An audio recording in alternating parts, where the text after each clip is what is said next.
Nous, enfin, on vit dans une maison hantée. En fait, tout a commencé le jour où on a acheté cette maison. Et maintenant que ça me revient, l'agent immobilier, il était pressé de s'en débarrasser. Et depuis qu'on a emménagé, il commence à se passer des phénomènes étranges, du style des objets qui se déplacent tout seuls. Ouais, ça doit être ça. Ouais. Il est où mon casque? Je trouve plus, il se passe des trucs de ouf ici. Attends, calme-toi, respire. Dis-moi ce qui se passe. En soi, j'étais aux toilettes avec mon casque et mon téléphone. Je voulais mettre de la musique. Mon téléphone, il tombe dans la cuvette. Et d'un coup, mon casque, il disparaît. Là, je le trouve plus, je sais pas, il est où? Je sais pas, disparu. Chérie, il est sur ta tête. Parfois, il y a des objets qui apparaissent de nulle part.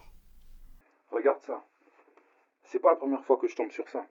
Je rentre un petit peu plus tôt du travail et je tombe sur des grosses chaussures d'homme comme ça. Tania? Oui? Ouais, viens un peu, s'il te plaît. En soi, il se passe un truc bizarre. Et c'est pas pour la première fois que ça m'arrive. Je vais te montrer. En soi, quand je rentre souvent du taf, je tombe sur des grosses chaussures d'homme. Et je sais pas d'où elles sortent. Et du coup, j'ai une question à te poser. En fait, tu crois que le fantôme qui habite cette maison, c'est le fantôme d'un homme qui s'est fait tuer à cause de ses chaussures?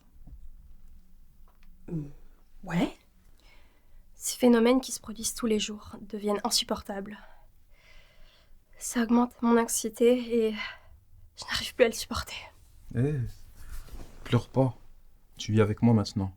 Je laisserai personne te faire du mal. Sauf si c'est ton ex qui vient de sortir de prison, alors là tu te débrouilles. Hein. Quoi? Non. C'est qui? J'ai fait appel à un médium pour nous aider dans cette situation-là. C'est moi qui vous ai contacté sur le dark web, André, et voici ma femme Tania. Et donc comme vous pouvez le constater, le versement a bien été effectué en 3 parties. Une en bitcoin intraçable, le deuxième versement sur votre SBL Visionary, donc net d'impôt, et le reste sur votre compte en banque à Panama.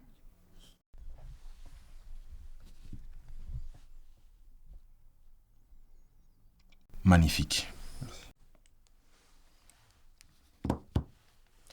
Très bien. Heureusement pour vous, j'ai déjà eu affaire à ce genre d'affaires. Il m'est arrivé d'exorciser une famille composée de 3 enfants, dont un bébé de 6 mois qui n'arrivait même pas à ne dire ne serait-ce qu'un seul mot. Ah ouais? Pourquoi? Bah parce que c'est un bébé. Ah, d'accord. C'est très simple. Je vais vous énoncer quelques règles de base. Contrairement à la conscience populaire, les esprits ne s'attachent ni aux personnes et encore moins aux lieux. Les esprits s'attachent aux objets. En particulier, les objets de grande valeur. C'est pour cette raison que tous les objets de valeur qui se trouvent dans cette maison, vous allez les mettre dans ce sac. Je m'en fiche qu'il s'agisse d'une bague de fiançailles, d'un collier, qu'il s'agisse d'une médaille en or massif, j'en ai rien à faire. Tout ce que vous avez de valeur qui se trouve dans cette maison, vous devez le mettre dans ce sac. Et en ce qui concerne la télé qui est ici, le meuble qui est là et l'ancienne horloge qui se trouve ici, ne vous en faites pas pour ça. Je demanderai à un déménageur qu'il passe demain pour venir récupérer cela. Je vais ramener cela chez moi pour que je puisse les exorciser en paix. Très bien. Pour revenir sur ce que je disais, nous allons maintenant invoquer l'esprit pour qu'il nous explique pourquoi il vous hante. Pour que je procède à l'invocation, nous allons nous tenir les mains. Et avec cette invocation-là, nous allons faire en sorte que l'esprit ne vienne plus vous hanter. Pour ce faire, répétez après moi. Spiritu veni. Spiritu veni. Spiritu veni. Spiritu veni. Il s'est passé quoi là? J'en sais rien moi.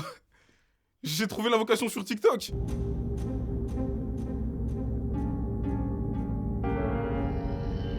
Mais c'est une femme! C'est pas un homme! En plus, elle aime pas de chaussures. Donc c'était pas ses chaussures. Tu vas m'expliquer ce qui s'était passé, ok? Ah!